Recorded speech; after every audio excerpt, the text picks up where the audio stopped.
The long night.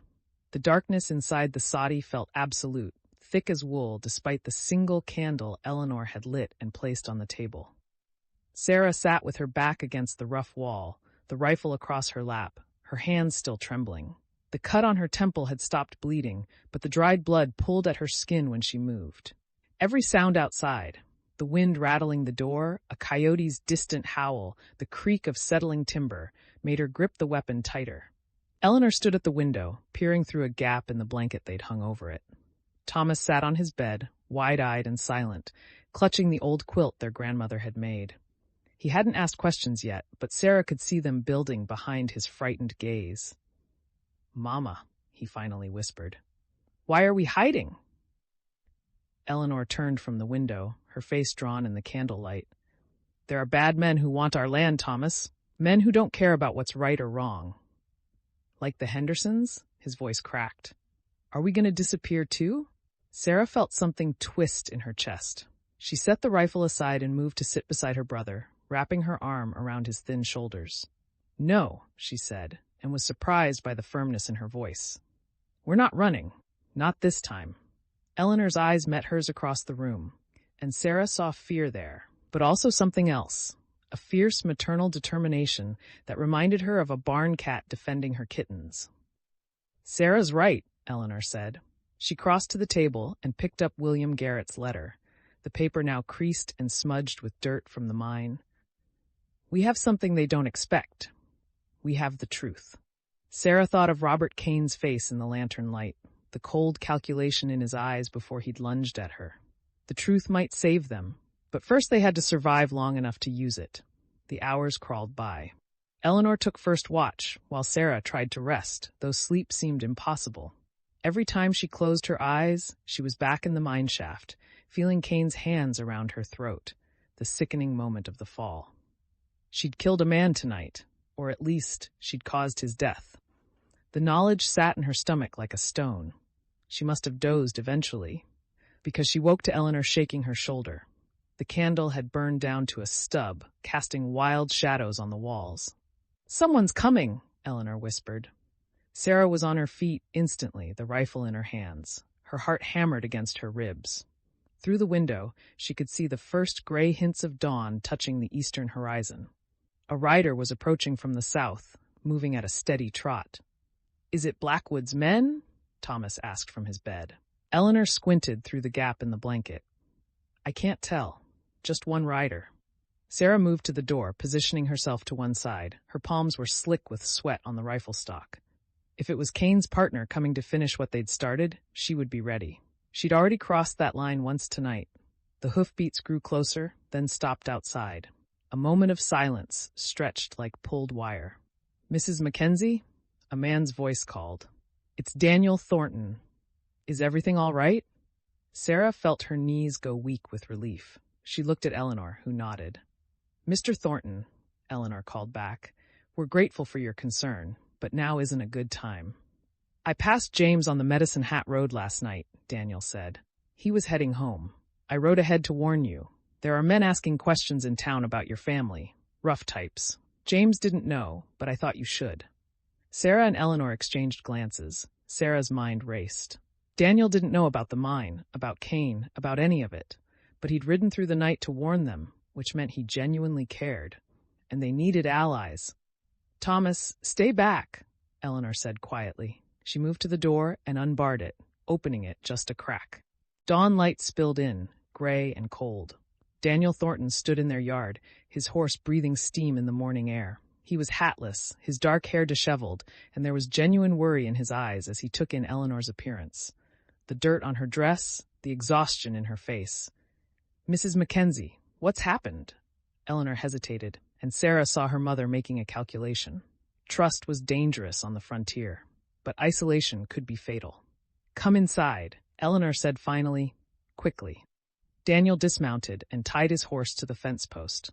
As he stepped into the soddy, his eyes found Sarah, and she saw them widen at the sight of her, the blood on her temple, the bruises forming on her neck, the rifle in her hands.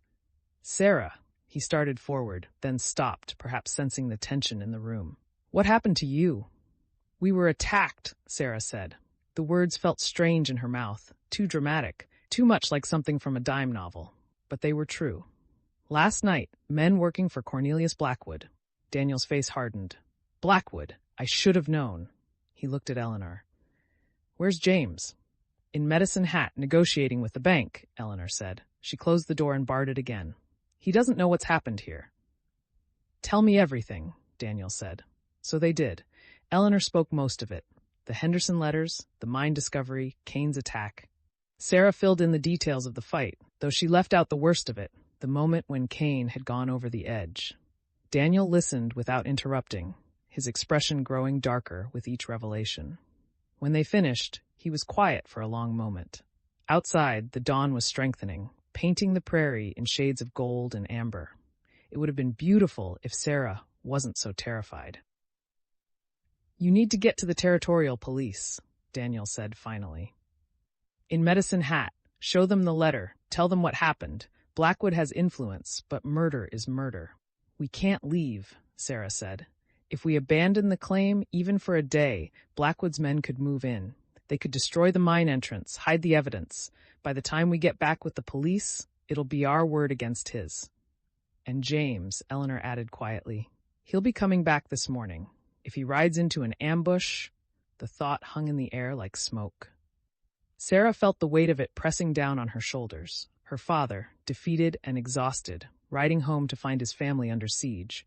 Or worse, riding into a trap set by desperate men who'd already killed once to protect their secret. Then someone needs to ride out and meet him, Daniel said. Warn him before he gets here. I can do it. That would leave us alone again, Eleanor said, though Sarah could hear the temptation in her voice. Not alone. A voice said from the window. They all spun around. Thomas had climbed onto the bed and was peering through the gap in the blanket. Riders coming. 3 of them. From the north. Sarah's blood turned to ice. She moved to the window, Daniel right behind her. 3 horsemen were indeed approaching, moving at a steady pace across the prairie. Even at this distance, she could see they were well armed. Blackwood's men? Daniel asked. Sarah strained to see. The lead rider was large, broad-shouldered. Not Caine. He was at the bottom of the mine shaft, but someone else from Blackwood's crew. The other 2 she didn't recognize. Probably, she said. Her mouth was dry. They're coming to finish what Caine started. Eleanor moved to the shelf where James kept his ammunition. Her hands were steady as she began loading cartridges into her pockets. Thomas, get under the bed. Don't come out no matter what you hear. Mama. Now, Thomas. The boy scrambled under the bed, his face pale with fear. Sarah felt a surge of anger so fierce it surprised her. These men, Blackwood and his hired thugs, had brought violence to their home, had terrorized a child, had murdered and schemed and threatened, all for silver in the ground.